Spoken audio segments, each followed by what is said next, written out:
Welcome to LOA Today. Walt Thiessen, life coach Linda Armstrong, and Carlos Balasquide here on this Friday, November the 30th, 2018, last day of November. 4 p.m. New York time, 1 p.m. Los Angeles time, 9 p.m. London time, and 8 a.m. in Sydney, Australia. Good morning, Sydney, and we hope you guys are having a great Friday, or in the middle of a great Friday, or starting a great day, or wherever you are in your schedule. We hope you're having a good time. And we're going to have a good time today because, last week was a super successful show, and the one before that was even more successful. Linda, I got to tell you, our show was so successful, we were getting reviews from people saying that they were being helped because of what we did with the money and energy. Wow. Yeah, people were, including our co-host, Carlos is my co-host too from Tuesdays, Alex King, said she was having positive experience from that. And in fact, Carlos himself has been having some cool stuff this week. So, that was an episode that really, really, really paid off. And I don't know if we're going to be able to top that one. That's what it's all about, I tell you. We were getting people, I've been getting text messages and Facebook messages and emails from people saying that they were having success with it. So, that was one of the best episodes we've ever done because of all the ways that people are succeeding. It's a great thing. So, oh, great. Yeah. So how you doing? Are you off to a good start, or actually a good end of the week, I should say. Good start to the weekend, maybe I should say. Yep. Trying to stay warm here in New York, you know. Oh, yeah. Walt. Oh, yes. Carlos, I'm jealous. He's hanging out in the warm tents. Walt, I have a buddy in from New York right now, and he's happy to be here for sure. I'm sure, yeah. And Carlos has had one heck of a week, too. I don't know if you want to tell anything about what's going on, but I can just tell from the smile on your face, anybody can see that you're having a good week, right? Yeah, actually, I can't go into it, okay. Out loud. That's fine. That's fine. Yeah. Well, I'll just say that what it is very, very exciting. I think I can safely say that. All right, cool. Congratulations. Yeah. So anyway, we're going to see if we're going to top that. I don't know if we can, but we're going to top that with something it's right in Carlos's wheelhouse because it's about laughter. It's about, feeling good and having fun and laughing your way to your dreams is the way we're titling it. And laughter certainly plays a major role in being a deliberate creator, I think. And I think you do too, Linda, and Carlos does too, I think. Because it gets you into that high vibration, right? And if there's anybody who knows about vibration, it's Linda Armstrong, the energy coach, because vibration's it. Well, that's what it's all about, It is. That's our true nature, right? And so luckily we have people like Carlos who can take us there when we don't know if we can take ourselves there. Just through comedy, through laughter. Absolutely. And Carlos, you have translated and transferred your ability to make people laugh. We were talking about this actually one of the previous episodes where you described yourself as an extrovert who was always on. You figured, well, you might as well actually be on stage while you're doing it. So it's not like it's something that's foreign to you, but this is a fairly big thing in your life, helping other people to feel good. Yeah, I think it's always been kind of a responsibility that I feel almost, and not kind of in any kind of burdensome way, but just because I have this ability and I have these gifts, it's my duty to share them, right? And I think that's how we show that we're grateful. That's how we say that we appreciate these gifts that have been given to us is by really trying to use them as much as possible. So definitely on track. Absolutely. And go ahead. But yeah. Oh, go ahead. No, finish your thought. Oh, no, I lost it. It's okay. Well, that's all right. No, all I was going to say is we're also, as usual, live streaming to the Law of Attraction Change My Life group, and we're going to invite anybody there who wants to share their favorite stuff about laughter and comedy and humor, because we're finding more and more people are enjoying being a part of the podcast, which is really cool. We've been doing a number of Q&As lately, for instance, and getting a lot of participation on that. So we like the idea of our listening audience joining in, and especially now that people can listen to us during the live stream portion. It's really very cool. So if you're listening in, if you're listening to the podcast, obviously you really can't do that. But if you're listening live to the live stream, then by all means jump right in because we want to hear your take on it as well. So let's go back to basics here to get the whole thing started, Carlos. Laughter. What I mean, when you're a comedian, you have to be thinking about laughter. You have to be thinking about what makes people laugh, what's funny. You have to kind of look at life a little bit different. How do you approach the whole thing? I mean, you're putting together a routine for yourself. What are you doing? Yeah, so I think it's when you try to be funny, it's kind of one of those things. It's elusive, right? When you're like jokey, it kind of loses you. So there's a couple schools of thought, but for me, I like to keep it very personal. I talk about my family a lot and stories about growing up and those things because that's what people connect with, right? Like I've seen other comics, and again, everybody has their style, but they like to talk about Trump a lot or politics, and I don't really want to go, into that because it's kind of what we're already seeing a lot of, all over, and it's not necessarily connecting. So somebody might laugh, but they won't remember the performance, right? They're not going to remember you because it was kind of a topic and it kind of comes and goes. But when you can really talk about, my family's this way, and people relate to that because they have their own family issues or, strives or funny things that happen to them. So, really just try to keep it close to the heart and pretty personal. And it works out pretty well that way. That's really what most of the really top comedians, at least the ones I like, let's put it that way. But the famous comedians who I like who have, I think, their really own unique style, they're the ones they draw directly from personal life. I mean, yeah, you're right. There are a lot of comedians who go to politics or, entertainers or whatever. But the ones who just draw from everyday stuff are the ones who I think are the most enjoyable. Because, like you said, we can all relate to it. And that's really important. Right. Plus it also makes it easier. I think it's important just to talk about things that you find humorous. I think comedians we think about life differently in general. And so, like I said, this is before I started even writing routines. I'm seeing things happen in real time and commenting, and this is what I think. This is my opinion of this, and people just started kind of laughing, and I said, "Oh, I like that. I like that. When I can make people laugh." And in school, growing up, it was probably not my teacher's favorite thing, but it usually isn't. Right, but I was always respectful, right? So there's a line. I wouldn't be disrespectful, but I did have a problem, just calling out. If it's hard for me to kind of bite my tongue, so to speak. So that really, I guess works to my benefit, later in life, and it's been allowing me to make people laugh for a long time. Mm-hmm. Mm-hmm. Yeah, when you made that comment about the teachers not liking it made me think of something that Joel Elston, who's my Thursday morning co-host, posted about this week. He has a young boy who's about 11, 12 years old who he adopted a year ago. And apparently he got a phone call from the principal because his adopted son got in a little bit of trouble because he put some Vaseline on the handle of the door going into the classroom, and the first person to touch it was the teacher of the classroom. So not exactly the best timing. That's an example of how to not be so respectful and cross way over the line. Yeah, I think there's only one time where I did that, and it was I think it was maybe my freshman year of high school. I zip tied the teacher's bag to her chair, and then the bell rang, and we all got up to leave. And but in my defense, it was very, very, very funny.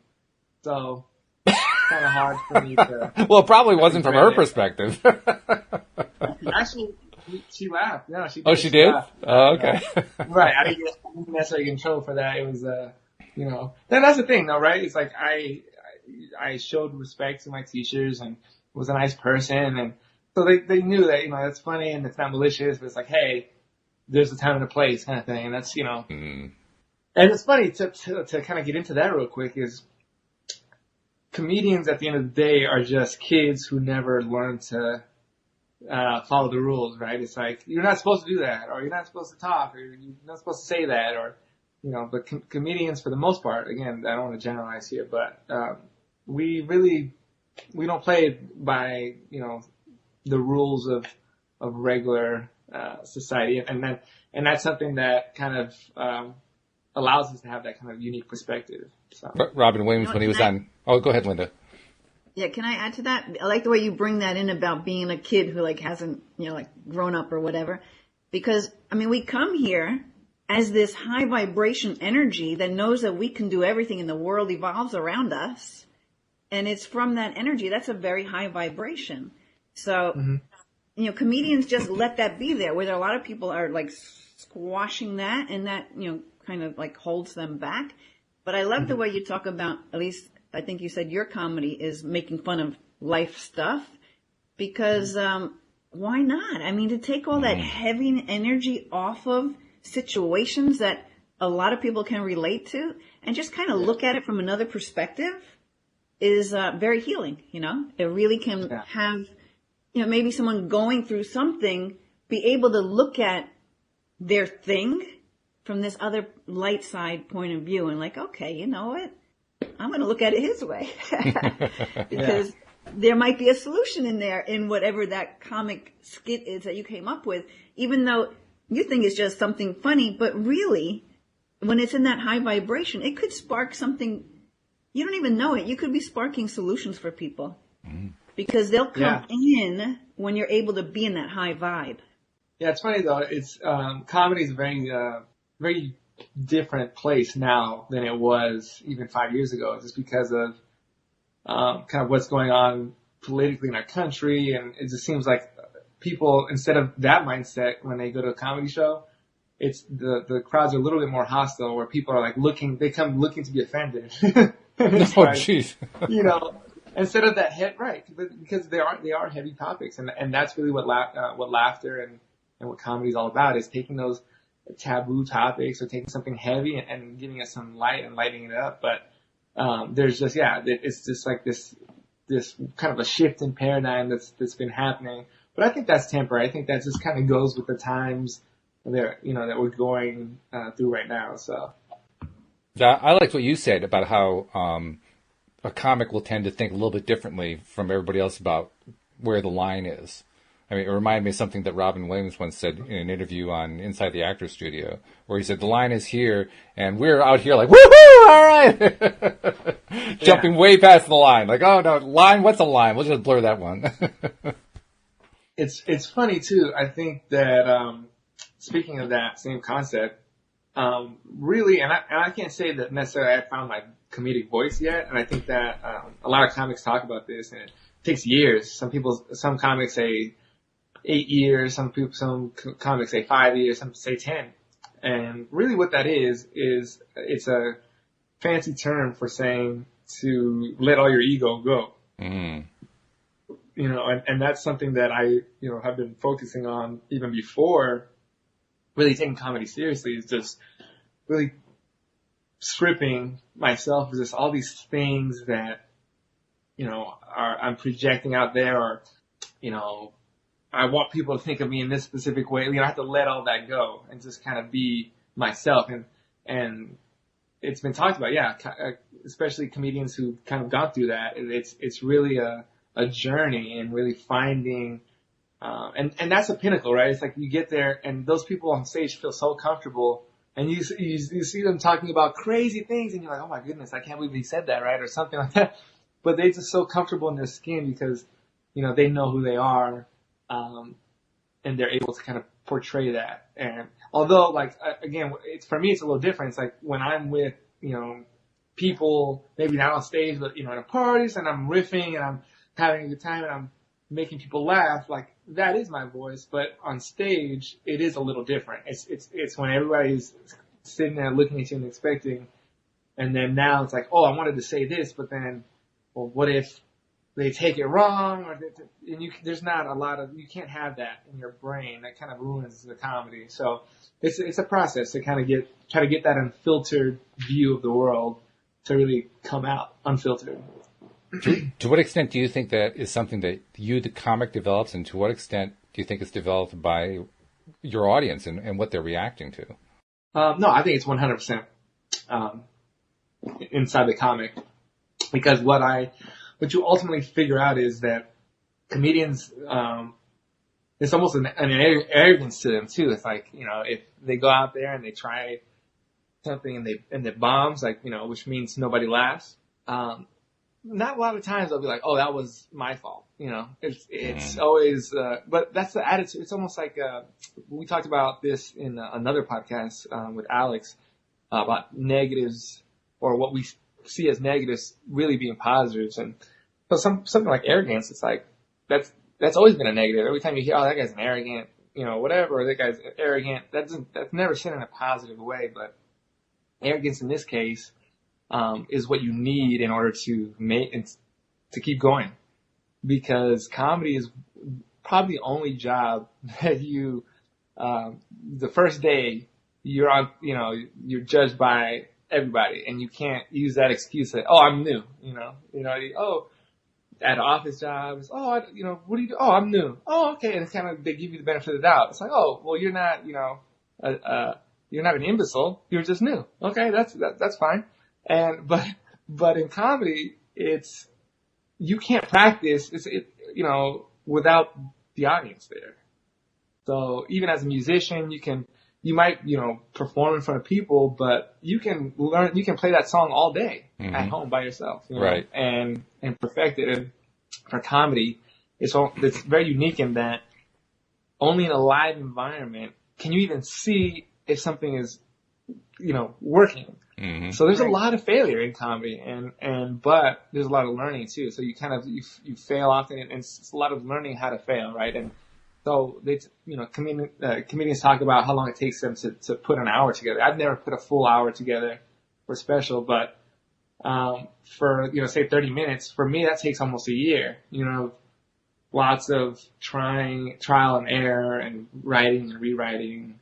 And so kind of what you see with the more polished comedians is a lot of the after effect of all of that failing. So it's, comedy, or being a comedian in and of itself, the process really is a great way of stripping down that ego and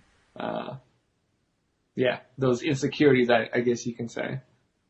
We should probably also take a moment to touch on the health side of comedy and humor and so forth. Jeffrey actually posted something that made me think about it. He said right before joining this podcast, he said he was shared a post that says 1 minute of anger weakens the immune system for 5 hours. 1 minute of laughter strengthens the immune system for 24 hours. Which I'm not sure if the statistic is accurate, but it makes sense because there's a lot of evidence to show that laughter does have healing effects.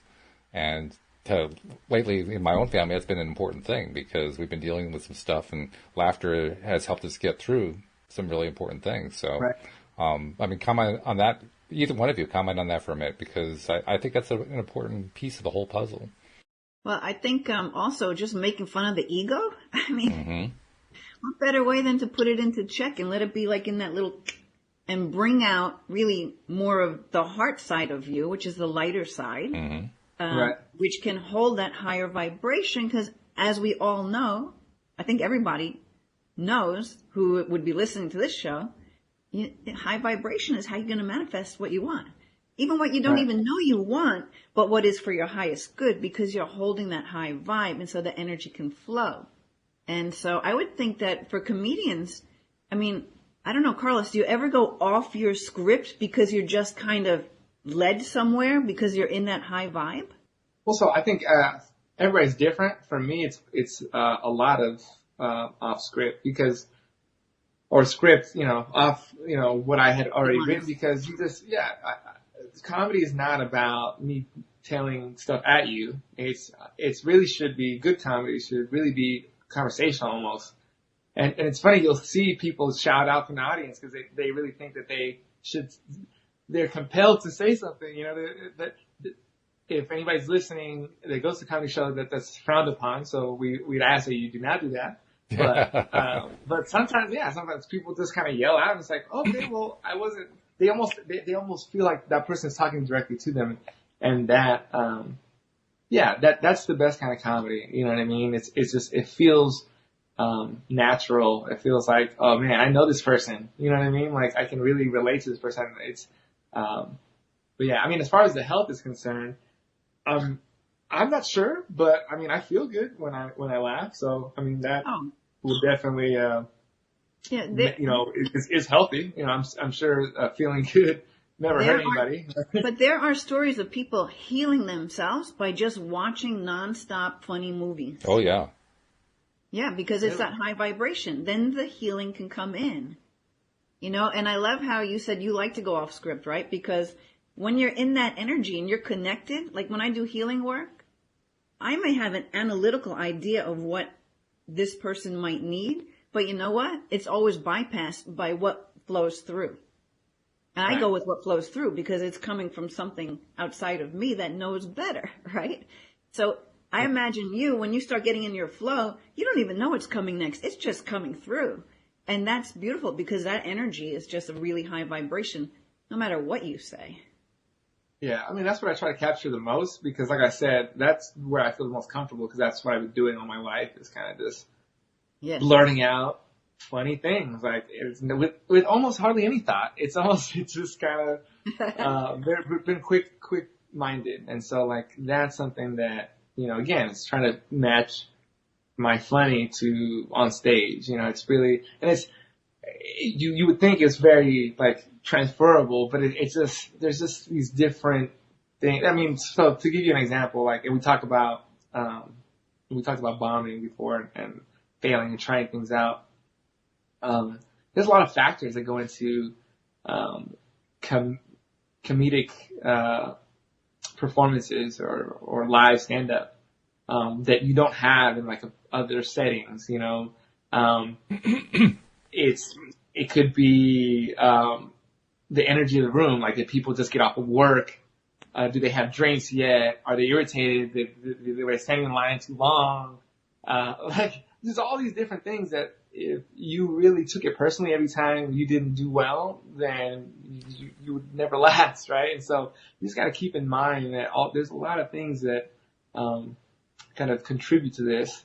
And sometimes you're going to have that perfect storm, sometimes you're not. But you kind of take every experience with a grain of salt, you know, so that you can actually start to form your material. So you don't say, oh, that nobody laughed, and throw that away. You might try it in a different context, so you might try it a little bit differently. And because you know there's something there, right? And you kind of just mold it. And that's why it takes so long. It takes, you know, almost, like I said, good comedians to get ready for a special, they take a year of touring and clubbing or, you know, hitting clubs and trying things out. I've seen very famous comedians bomb an entire set, like nobody laughed at all whatsoever, which actually made me feel better. I'm like, hey, like this is just a reality of what this is, of this work, you know. So, by the way, regarding health issues, I realized I probably should have provided some background there because maybe I have information that other people don't have. My second year doing the podcast, my first permanent co-host was my sister-in-law, Ivona, who is currently pursuing a PhD in the neurosciences. And she shared some informational research about research that she had done that basically showed they've done a lot of research on laughter and on humor and on the role that laughter and positive feeling and so forth play in healing. They actually have gotten to the point now where if you actually have access to all of the equipment, it is conceivably possible to start with a laugh or a smile and measure that in the brain and then trace the entire path through the nervous system down to some portion of the body that needs healing and observe the healing effect that takes place moments after the laugh happens. So that they can actually visualize the whole thing if you have all the right equipment in one place, which usually doesn't happen, but no, a researcher could conceivably do that, which is fascinating. The other thing that she told me that was really interesting, they have been able to determine that if you are laughing or thinking about something really pleasant, you know, something that makes you feel really good, and you focus on it continuously, kind of like what we talk about when we talk about holding a thought for 17 seconds or 68 seconds in order to create manifestation. Well, there's an actual physical manifestation that takes place. If you hold that thought there and make it strong enough, essentially, 90 seconds later, they can actually detect the healing happening at the source of the injury or the illness or whatever it is. It's a 90-second time frame there. And simultaneously, the way that plays out is the nervous system. It works primarily off of neurotransmitters, and these neurotransmitters create these little, neuroreceptors in the nervous system. More of them get opened up when you're feeling good, when you're laughing. But if you're feeling down, if you're feeling depressed, it goes in exactly the opposite direction. They all start shutting down. So literally, laughter becomes not only a healing mechanism, it produces life. Whereas when you're feeling down or you're sad or depressed or angry or whatever, it's actually sending signals through the body that says, start killing off the body. Now, obviously, it doesn't get far enough to actually kill you off, but nevertheless, that's what the process is actually doing. So laughter is life-giving. It's truly a life-giving thing, and medical science has been able to prove it. Very cool. I didn't know any of that. Yeah. Yeah, it's very interesting stuff. Let's go back to the title for a second here, because the title is Laughing Your Way to Your Dreams. And, Linda, you pointed out that a number of people have used laughter to overcome dread diseases and so forth. I think probably the most famous one is back in the 1950s. Norman Cousins wrote about how he watched Marx Brothers movies and just used that as a way to beat cancer, which was a pretty cool thing. And there have been other stories since then.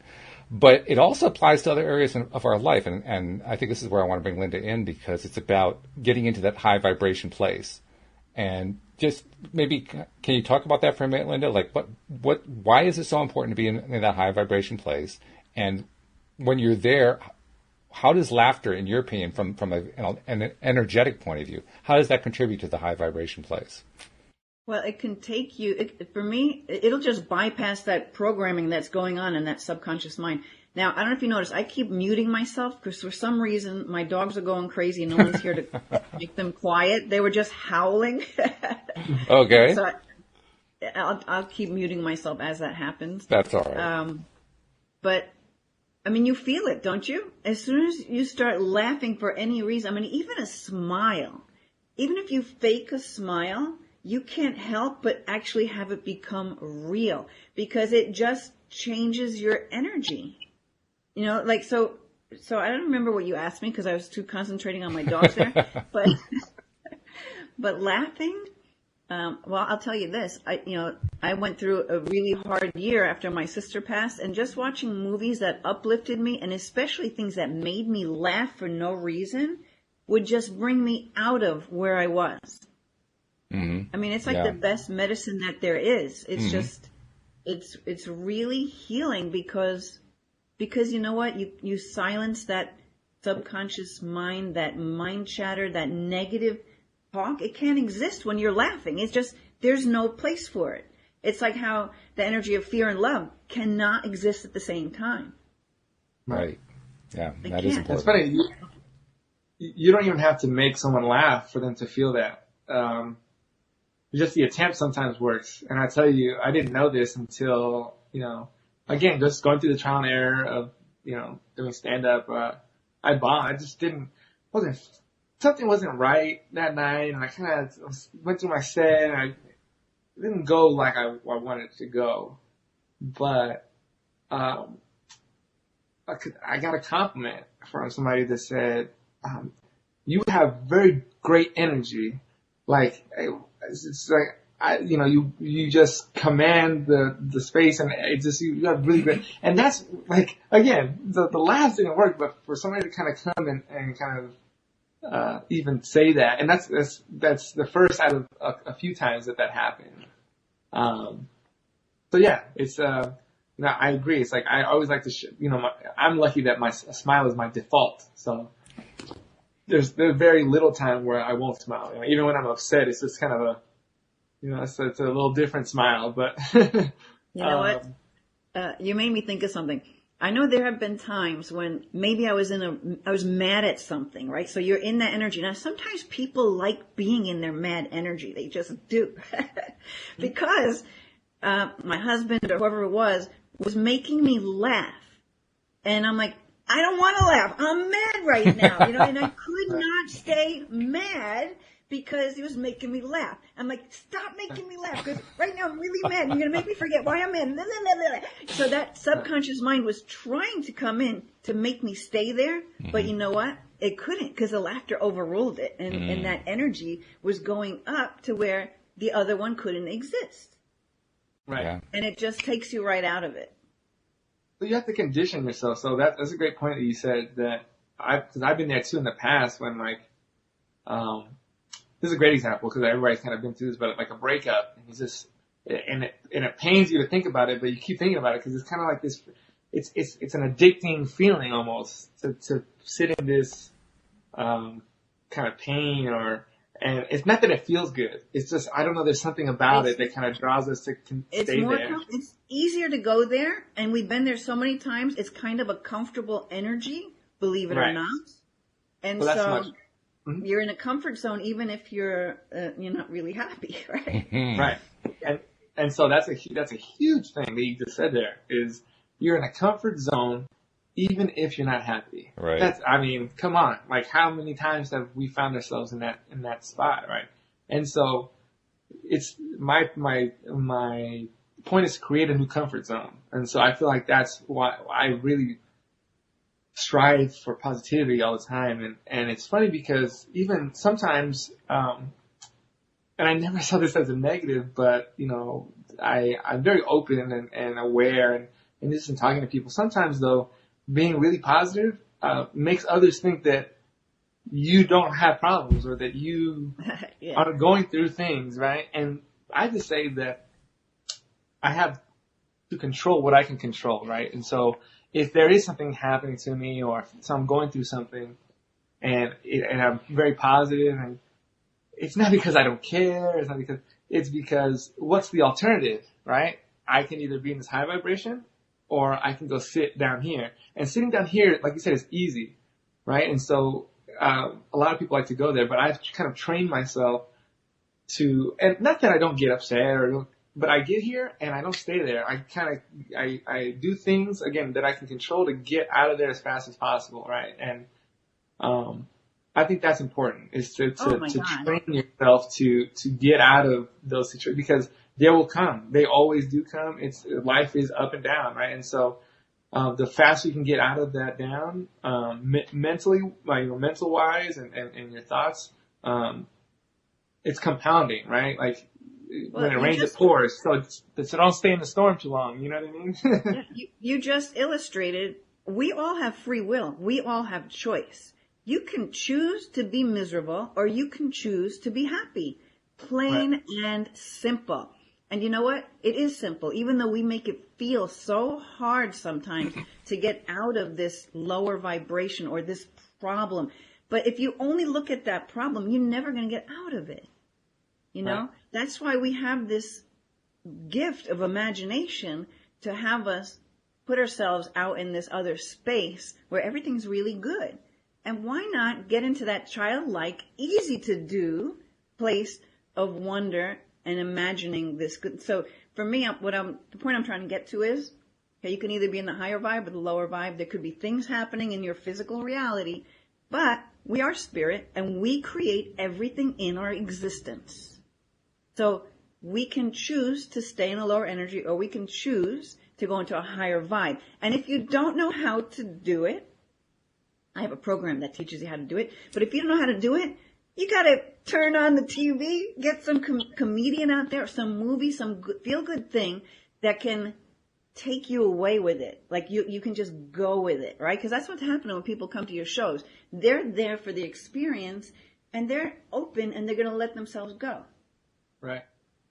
So, and that's a choice too, right? So like, when I was given that example of someone trying to make me laugh to get me out of being mad, well, why would I really want to choose to stay mad? But if I do, it's my choice. Nobody else's choice. I make myself miserable or I make myself happy, right?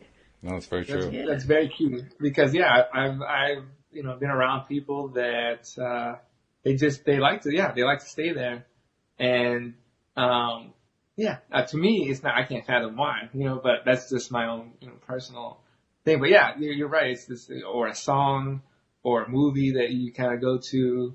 And then just like I said, controlling things you can control. Like when life is throwing you, challenges and stuff, you can sit and worry about a lot of stuff, but you can't change a lot of it, right? And not from there. things like working out, things like exercise, things like eating right, treating your body with respect as far as what you put into it and what you get out of it, and what you do. Like what choice are you going to sit in a dark room, or are you going to walk outside for 30 minutes in the sun? And those things. It's like there's so many things, little things that you can control.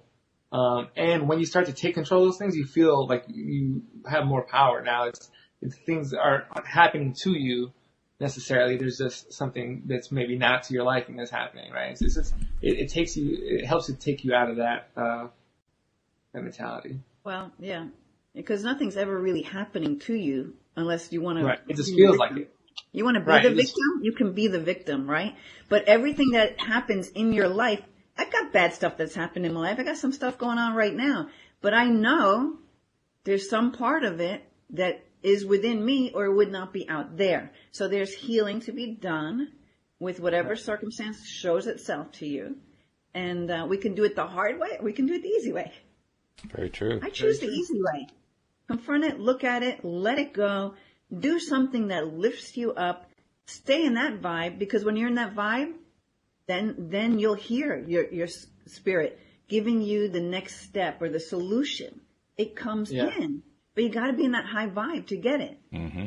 And thank God we've got comedians that can help us get there when we can't do it ourselves. Really, because really you're like healers, Carlos, you're a healer. Mm-hmm. No, and I feel that. And I was just gonna say earlier is that the way that I just found that I love this is, again, from being small, but even to it's just the feeling has kind of grown exponentially on stage. Is I get fuel from others' laughter. So like I almost literally feel like I'm sucking energy out from other, like that's how I keep myself in this high vibration all the time. It's kind of, when someone laughs from something that I said, from a thought that I had, that really had that effect to where somebody makes an audible sound that's uncontrollable. I just made this person do something. Basically, I just made this person have a reaction, and that kind of that energy that I get back from that, and again on stage, it's amplified, is keeps me going for through whatever. That's really what feeds me. So I totally relate to that, because for me, when I'm channeling healing, I'm high. That energy, and that's that energy that's fueling you, that's coming through you to those people, allowing them to release it. So you're not sucking anything out. You're actually putting in the light, and they're able to release that darker energy. Yeah. Yeah. Just by the words that you're saying and the energy that you're putting, because it's more than your words. Everything's always more than the words. It's a vibration, but you're channeling that vibration right there to the whole entire room. And I would go on to say, even past the room, you don't even know where it's going. It's going out into the universe. Yeah. Yeah. Hey, Think of that. You're going out past your room from the stage to the energy will just keep going, right? Especially the good energy. Right. Yeah. Pretty powerful. Hey, we got a couple comments I wanted to share from our listeners. First of all, Jeffrey said, "I can feel my vibration rising right now from all of us participating and co-creating." He says, "I'm going to go do some physical comedy right afterwards." So good for you, Jeffrey. Nice. And Nasha says, "Laughter has healed me a lot. Laughter is the biggest source of my survival, to be honest." And she goes on to say, "Happiness needs change, and that's why it's difficult. We have to come out of the comfort zone in order to come out of the depression, loneliness, etc. Most of the time, when we're down and upset, we are in the comfort zone." So exactly what you guys were talking about a moment ago. Yeah. Yeah. The comfort zone could be a scary place. It is. And it can come out of nowhere. I think that's where a lot of people kind of find themselves, where I find myself. You do the things you're supposed to do. You go to college, you get to the career, whatever, and then Monday, and then you can't, and you're waiting for Friday, and then the weekend comes and goes, and then you wait for the next Friday, and it's kind of like, revolving circle, and then you look up, and it's like, wait, what? Am I even living? Like, it was hard, very hard for me when I was doing corporate work to live in the now, live in the present. I was always thinking about something else, thinking about a business I could create, thinking about jokes or this or that. You know, it's very hard to sit in. But that's a comfort zone, right? It's like, hey, this makes money. I know where I'm supposed to be at all times. You know, I know I'm going to get a paycheck. This is all things that are very comfortable. So a lot of people sit in there, and that's, I mean, again, to each their own. But for me, it was just, there was no way that was going to, you know, be able to continue to be a possibility for me. So it's, you know, now, is comedy more hustling and more kind of going after and getting your own, you know, opportunities? Yeah. But that means that I have to be in the now. I can't think about next week. I was like, what do I have to do today in order to bring me forward, to progress? And those little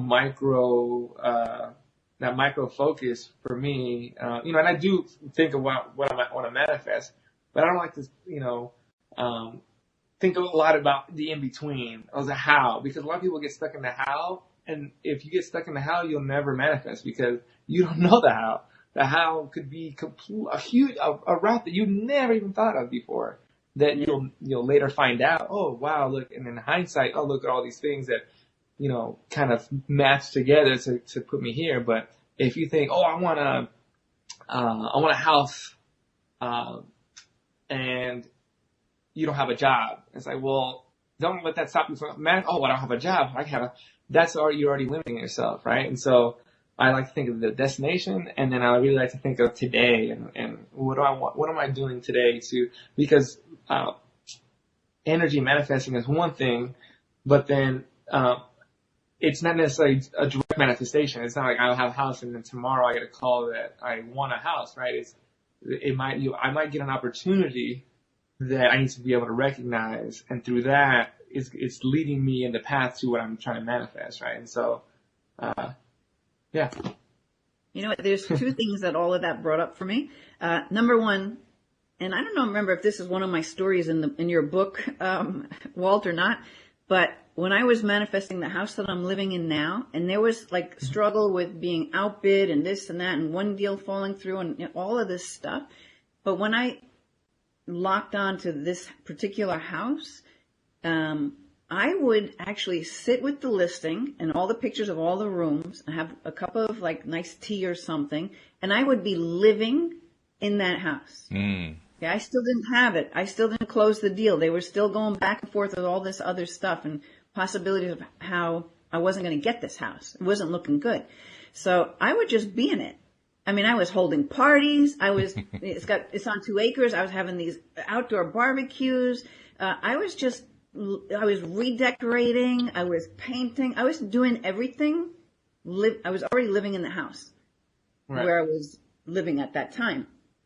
And then I got this house against all odds. Right. But it's because, and I'm sure you were doing this with your Neville Goddard thing, Walt. It's because it was, you know, actually being there and feeling the result of that. Right. And that's what brought it to me, because that's what it's all about. But I wanted to talk about, you know, when your energy dips sometimes. Like I had like 2 days of misery during this past week. And while I'm going through it, I'm like, because, you know, okay, a lot of what I do too is awakening coaching, because the vibration of the whole planet, everything's changing. That's why people are changing careers. They're wanting to follow their heart and follow their purpose, because there's this whole big spiritual awakening going on, and people are opening up more to the spiritual side of things and realizing that they're much more than this little package that they live in.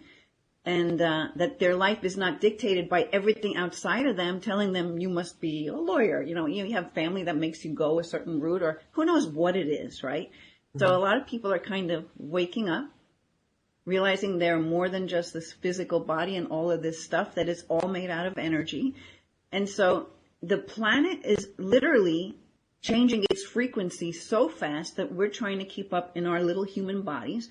And we're purging energy that doesn't serve us. You've got help in spirit helping you do all this. You're being downloaded with new ways of being that you're like stepping into because you've got guides and angels helping you. Some people might think I'm crazy, but this is what I live and what I know. And I'm telling you, I had like 2 days where I'm like, who is this person? I'm like, okay, I'm just going to go with it. You know, like my normal routines or tricks weren't exactly helping.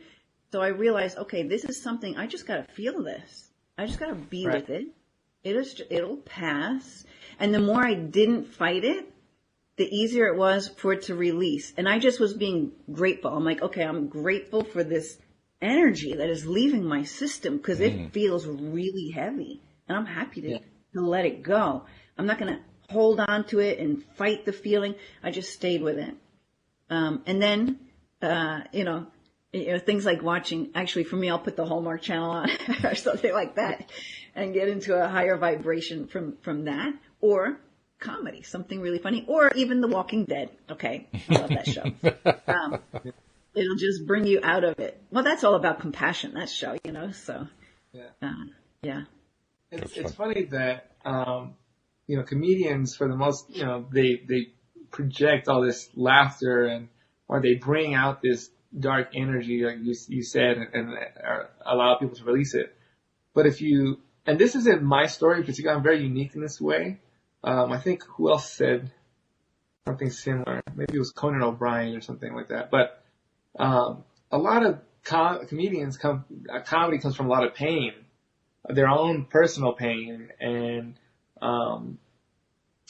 you know, I didn't have a whole lot of adversity and pain or anything like that growing up, but I would have to say like 95% of comedians, that's their story, and so that's a huge power to be able to turn something. And these are when I say pain, like these are some of the most negative things to ever happen to people, and to be able to go on stage and be vulnerable and to tell people about it, and not only tell people about it, but turn that dark energy into light energy right there is, to me, I mean, that's, you know, that guy's a sorcerer, right? It's a wizard. And that explains life purpose, because we come here with a plan before we get here. We just forget about it. They live those horrible things. It's just so that they can go on and help other people to release it too, right? To find the flip side of it.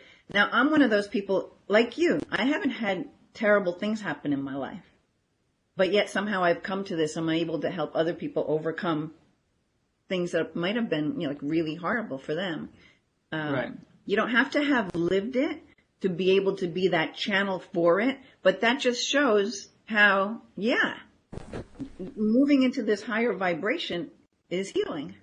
Yeah. No matter how it comes through, whether it comes through as a comedian or comes through as an energy healer, you know, you're still tapping into that same energy, and it's channeling through you. It's funny, and also like comedians for the most part, after having done it for a long time, it's like any job. You know, you don't go, if you work at McDonald's, you eat McDonald's a lot for the first year, and then you're sick of it, right? And so I find that a lot of comedians don't get their healing from comedy. They'll go to a show and they're not necessarily laughing out loud. It's not because they don't like the show or they don't like who's performing. It's that, you know, it's almost like a watered down medicine, right? They kind of got,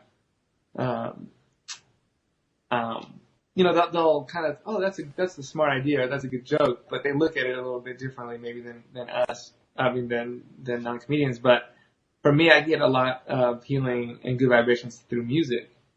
That's something that I, you know, am into daily. And I even have a certain song that's like, this is my feel-good song. You know, it's me going, I might do that before an interview or an audition or something like that. And for me, music is like the soundtrack to my life. So it's really my mood determines, because I like all types of different music. So, you know, I'll be in, you know, a mood to be listening to R&B, maybe I feel romantic or loving or something, or maybe I'm ready to go and I just need some good energy. So I'm going to listen to, you know, some up-tempo hip hop so it really, like, I use music a lot to, kind of amplify whatever it is that I'm wanting to feel or what I am already feeling, and so that I can, kind of get the most out of it, I guess.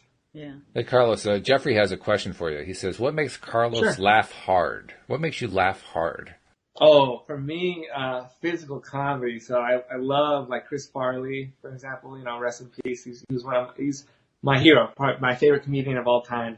And just his ability to he is funny, right? He's not acting funny. He's not saying funny things necessarily. He's just, this person is just, and when he walks into a room, he's funny. I was at the Groundlings Theater, is where I study improv, and there's this, guy who was in my class, and he was the same way. I mean, this guy, as soon as, he didn't even have to open his mouth. He makes some kind of face or something right before he's going to say it, and everybody starts like, it's just that essence. It's like you say, sometimes it's not even about the words, it's about the vibration. People like that give me Kevin Hart, that gets me going. That makes me laugh pretty hard. Yeah, he actually did a follow-up. He says, what makes you pass something through your nose? Which sounds kind of disgusting, actually, but I understand what he's talking about. Which means you're in the middle of drinking something, and then the comedian catches you by surprise. I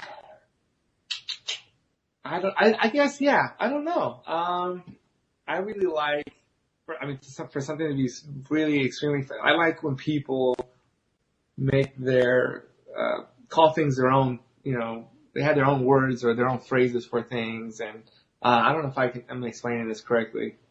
Just to kind of, when I see people's brains work, when it's like they describe something in a very unique way that, that's to me, I like very smart comedy. Like, I really enjoyed George Carlin back in the day also. Oh, he was great. Who is just amazing when you can just see the intellect coming out of this person, in such a funny way. It's just, that to me is he was an example of somebody who connected with the audience, because if you just listened to what his jokes were like, they're okay. But it was the way he delivered them. It was the way he talked to you as he was sharing them. It was not, like you said, it wasn't, he wasn't just sending them to you. He was communicating directly with you, and that's what made it funny. I was fortunate enough to see him one time when he came. I was in school at the time in Buffalo, New York, and he came to Buffalo to do his routine. And even though, we were in this big, big auditorium, we were way, way in the back. He was like this little tiny, portrait on the stage, standing about an inch tall. That's how far away he was. But you felt like he was one row away from you because of the way he would talk to you. Right. You know what? I saw Robin Williams once when it was like when he was Mork, back then. Oh, God. He was like, kind of new to all of that, but I happened to I was at a comedy place in New York, and he just happened to come in, and they let him go on stage, or I don't think it was planned. And he was just picking on things from the people in the audience, like one after the other. And it was just like, he was so quick with finding something that was funny about whoever it was he happened to look at. Yeah. I thought that was like, wow. That, I love that. And that's a lot of what I do on stage also. But yeah, I guess that's why I like it. It's kind of selfish. It's good though. You know who I really like too? I don't know if you guys know him. Well, Carlos, you probably do. Eddie Izzard. Yeah. Yeah, he cracks me up. The way he puts his comedy out and plays like two stories, and yeah. There's a Netflix special out right now called Bumping Mics. It's very similar to that, Linda, where it's actually two comedians, Dave Attell and Jeff Ross, who started off kind of. Dave Attell would have a 1 a.m. set in New York, and when Jeff Ross would fly into town, he'd come in at midnight, go to the comedy store, go to the comedy cellar, and just see who's around, see what comedians are there. And they started just kind of going on stage together and just riffing off of each other, and it became this huge, huge show where this is only, and again, I mentioned that comedians don't necessarily like to go to comedy shows when they're not, but this is a show that comedians were flocking to, and that's just because it's so really. It's called Bumping Mics, Bumping mics, yeah. You're gonna And have it's to just work right. It's just really off the top. These two are the quickest guys in comedy right now. So if you like that, you'd probably really like this. It gives you that feel of being in a comedy club. You know, that's there's nothing better than that. I like watching, you know, comedy in big theaters and stuff. But to me, it's a completely different, you know, experience. Yeah. You know? One of my favorite things is when a good comedian, and Linda, you mentioned Robin Williams, he was really good at this, would take an object that was just in the audience. Probably the most famous one was where he took somebody's Donna Karen's scarf and used that scarf to do like 4 or 5 things in a row. And I was curious, Right. Carlos, is that something that you've ever enjoyed doing? That, you know, just finding something that's in the audience and just taking it and seeing what you can create with it on the spot? No, so like for me, that's like very Steve Martin. That's very Robin Williams. Right. That's I haven't yet. Like that's kind of, or that's too past my purpose. To me, that'd be unless, I mean, I haven't done it yet, but just the same way that I look into the audience and think of something funny, I'm sure that if the right object were to appear, I'd know exactly what to do with it. You know what I mean? Like that's so not necessarily, not yet. But yeah, I don't do really that much physical comedy. Mine's more, just kind of riffing with the audience in between. Because it strikes me that's where you really have to. You talked about how you kind of cross the line and you're experimenting. That's where you're like out on the edge of experimentation. You're on the cutting edge at that point because you get it wrong and the audience is just kind of staring at you. But you get it right, it could really work. So it's really, I can see that would be like one of the toughest things you can do because you can't prepare for it. How do you prepare for somebody having a Donna Karan scarf? You know. No, but what you can do, again, just kind of focusing on what you can control. Comedy is something, like I said, all those factors that you can't control. There's more than you can't than the ones that you can. So really just focusing on what you can control is your energy and your enthusiasm, right? So if you take that scarf and you go 100%, they'll laugh just because they're grateful that you made the effort. You know what I mean? Like, if you go and you're unsure of yourself and you're like, oh, maybe, like, the audience wants to be there with you. They want to give you the benefit of the doubt. So, that's gotta be. I mean, if you'll get what you give, you know. That's gotta be comforting. It's gotta be like a security blanket almost to know that the audience wants to be made to laugh. So they're waiting for you. Like, I know you can do this. Come on, I'm ready to start laughing. Yeah. Well, I'll tell you, that's something I learned very early is the first joke. It should be strong because it gives the audience permission to laugh. Because at first, especially when you're unknown, this doesn't happen with known comics. So I'm going to make that distinction. But when you're relatively unknown, they don't know if you're funny. So they're kind of almost more worried than you are up there for you. They're worried for you. They're not worried. Right. It really is. They're like, oh, it's because they are projecting their fear of public speaking, right? And they're like, oh my goodness. Especially like if it takes a while for them they're sitting nervously for you, right? So if you kind of break that ice and get them to laugh, like, oh, okay, we can relax. Like, this is gonna be fine, right? So do you ever use that? Do you ever use that example as your comedy for the group? You know, I know some of you guys are really nervous. I might not be funny. Yeah. So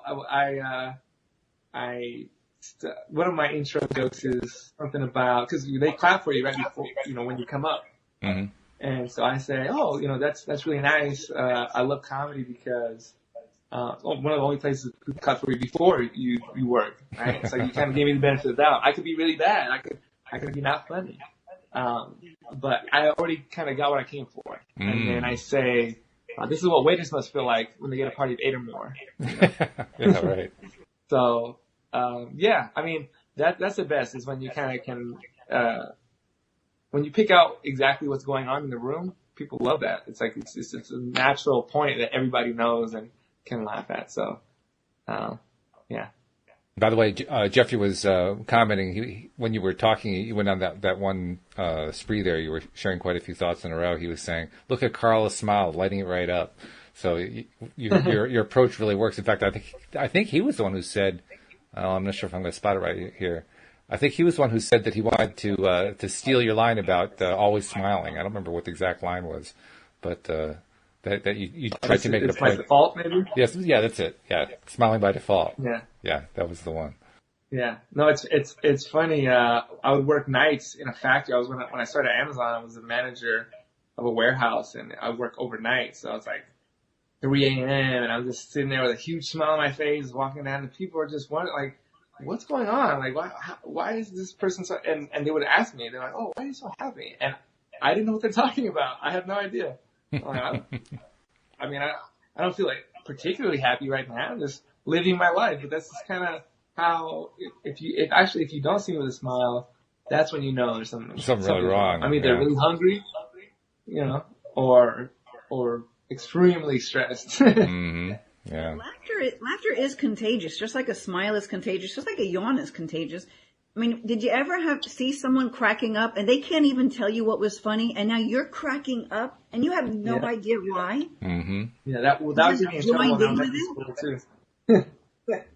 Yeah, like even in the theater, if someone starts, it's like it gives everybody the permission to let go. Right. Yeah. I think that's the biggest thing. Yeah, it's just a lot of people have that. I talk about trying to let go of my ego, but a lot of people have that ego too. It's like they might even think something's funny, and they're like, they kind of do this, thing where they look around and see if anybody else is laughing. But yeah, it's true. It's kind of, we are like we are a group species, right? And that we kind of like to, for the most part, we like to kind of be with the group. So absolutely. Right. Well, this is one of those rare occasions where I was enjoying it so much I lost track of time, and we're actually a few minutes over, so I think we kind of draw it to a close. But this has been great, and thank you for sharing, Carlos, to you especially, thank you for sharing your insights about the nature of laughter and how we can use it best in our lives. That's a great thing.